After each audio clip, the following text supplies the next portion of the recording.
We don't have time. Einstein said it best. We cannot solve our problems with the same thinking we use to create them. The world's biggest problems are also the world's biggest business opportunities. In 2018, the entire world switched. The United Nations and the World Economic Forum switched from a siloed, linear, and lateral approach to a systems approach at solving our global grand challenges, and began using transformational maps, dynamic modeling, systems thinking tools, and changing not only their models, but the models of businesses, big business, on how the future needs to work more sustainably, more efficiently. To be sustainable means to be able to pay your employees in the future. It means to have resources and products available for future generations so that your business stays alive, so that it sustains itself over multiple generations. That is to be sustainable. It's a good, effective business model. I want to give you some examples. By embracing the global goals, the United Nations Sustainable Development Goals, you can generate $12 trillion of new business value a year, equivalent to 10% of the global GDP forecast by 2030. Now those are some big numbers. $12 trillion of new business value a year, 10% of the global GDP forecast. Let me ask you, do you even know what the global economy is? I'll tell you. It's $310 trillion. That's our global economy for our Earth, for our planet. By achieving the United Nations Sustainable Development Goals, and in order to achieve them by 2030, we need 94 trillion US dollars. Well, that's roughly about 6 trillion US dollars a year had we have begun in 2015. What does that mean? It means that there's more than enough money, available investments and funds to reach that.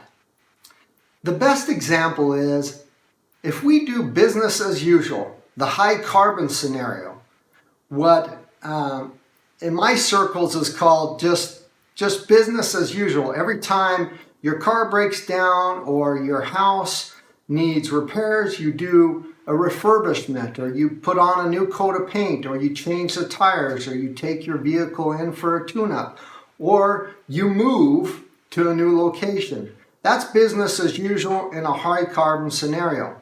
That's going to cost us 84 trillion US dollars by 2030 regardless. That means we don't do anything sustainably.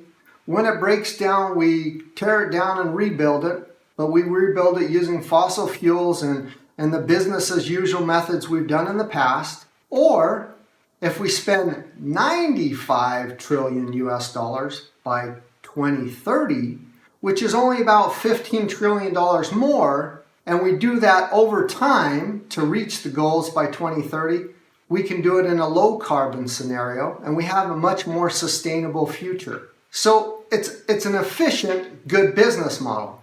Now that's the numbers, that's the monies behind reaching the Sustainable Development Goals, but even that, what does that mean? I want to give you one example, and I want to give you Unilever as a company. One of my friends, Paul Polman, who is also a Sustainable Development Goal advocate and was the CEO of Unilever, put this model to the test in Unilever. For every dollar invested in nutrition towards the Sustainable Development Goals has a $16 return in short periods of time, which is a better investment. So for every dollar invested in nutrition towards the Sustainable Development Goals, you get a $16 return. That goes back to what I said, that by embracing the global goals, you can generate $12 trillion of new business value every single year which is equivalent to 10% of the global GDP forecast by 2030. I want you to think and frame monies and these big numbers and put them into perspective and how you can make it work for you. I want you to think about systems approach and systems modeling for your business and that what it means to be sustainable. It doesn't mean that it costs more to be sustainable. It means that in long term, you're going to be around, you're going to have a better business model, and you can actually generate more value. As I started out, the world's biggest problems are also the world's biggest business opportunities. I'm Marc Buckley. I'm a United Nations Sustainable Development Goal advocate and an expert for the World Economic Forum. Thank you.